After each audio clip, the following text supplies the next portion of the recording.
বাহুবলের অহংকারে থাকিস না রে আর, গরিবের পায়ের নিচে মারিস না রে আর। বাহুবল তোর কদিন রবে, কোমর বেঁকে কামান হবে, হাতের মুঠোই বল পাবি না, রক্ত যে তোর শুকিয়ে যাবে। শুনরে কথা ছেড়ে দে রে মিছে অহংকার, বাহুবলের অহংকারে থাকিস না রে আর, গরিবের পায়ের নিচে মারিস না রে আর। জুলুমবাজি করিস না রে, হিসাব দিনকে ভুলিস না রে, দুঃখীর মাথায় হাত বুলিয়ে দিস, ঘৃণার চোখে দেখিস না রে, নইলে তো তোর জীবন খেয়া লাগবে না রে পার, নইলে যে তোর জীবন খেয়া লাগবে না রে পার। বাহুবলের অহংকারে থাকিস না রে আর, গরিবের পায়ের নিচে মারিস না রে আর। ফল পাকলে ডালে লেগে রবে না, ফল পাকলে ডালে লেগে রবে না, রাঙা চোখে কাজ বেশি দিন হবে না।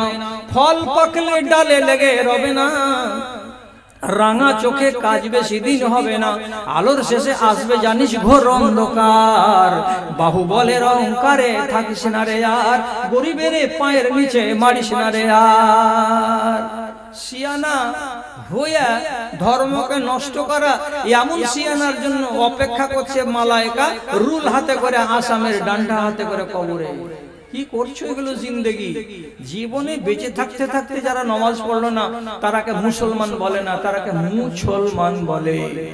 এরাকে বলে মুসলমান, তার মানে কি এক গ্লাস পানিতে আর ইমানকে ধুয়ে দেওয়া যাবে, এইরকম হলো মুসলমান।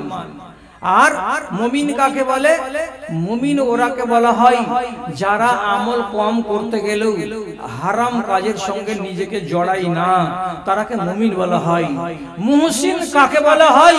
যে লোকগুলো নামাজ পড়ে, নফল পড়ে, যে লোকগুলো রোজাও করে, নফল রোজাও করে, যে লোকগুলো যাকাত দেয় আবার নফল যাকাত দেয়, যে লোকগুলো ওশর দেয় আবার ওশরের বেশি 2-4 কেজি দিয়ে দেয়, যারা অতিরিক্ত আমল করে সেই মানুষগুলোকে বলা হয় মুহসিন, মুহসিনিন। তো যারা মুহসিনিন আর যারা মুমিনিন, এরা মরার পরে আল্লাহর জান্নাতে যাবে।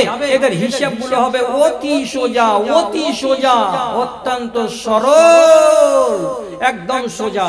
কেমন? কোরআনে আল্লাহ তাআলা বলছেন, কোরআনে বলেছেন সাউফা ইউহাসাবু হিসাবান ইয়াসীরা। পাক্কা নামাজি মানুষ, তাকেও হিসাব দিতে হবে, কিন্তু হিসাবটা কেমন? তো অতি সোজা। কেমন সোজা হিসাব?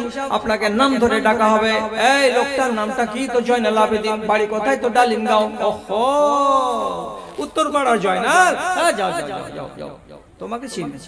হিসাব হয়ে গেল, হয়ে গেল হিসাব। আর একটাকে ডেকে বলবো, তোর বাড়ি কোথায়? মনিরুদ্দিন, দক্ষিণ ডালিমগাঁও। আচ্ছা আচ্ছা আচ্ছা আচ্ছা, উমুকের বেটা না তুমি? হ্যাঁ, আচ্ছা যাও যাও, হিসাব হয়ে গেল। আর কিছু কিছু মানুষের বেলা হিসাব কি হবে? এমন হিসাব হবে যে ওর পেটের ভিতর থেকে ওর কালো কালো বিচ্ছি বিচ্ছি মল যেখানে যেখানে লুকিয়ে আছে সমস্তকে পিছন দিক দিয়ে বের করে দেওয়া হবে।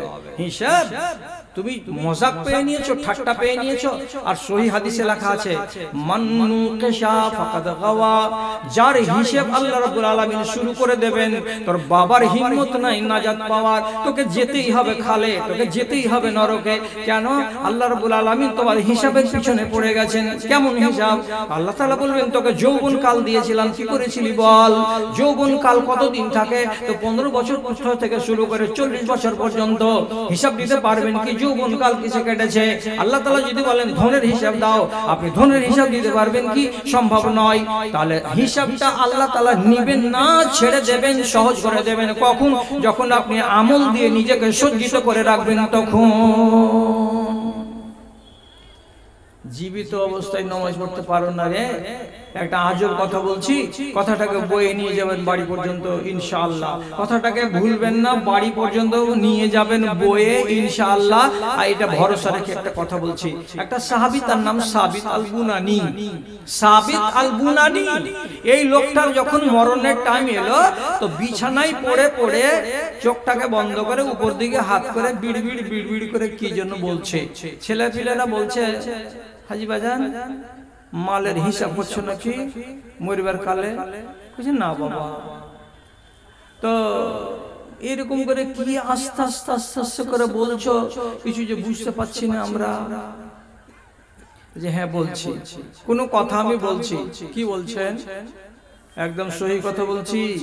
কি বলছি আমি? তো বলছে আমি মরবার আগে আমার আল্লাহকে প্রার্থনা করে বলছি, আল্লাহর কাছে দরখাস্ত দিয়ে বলছি,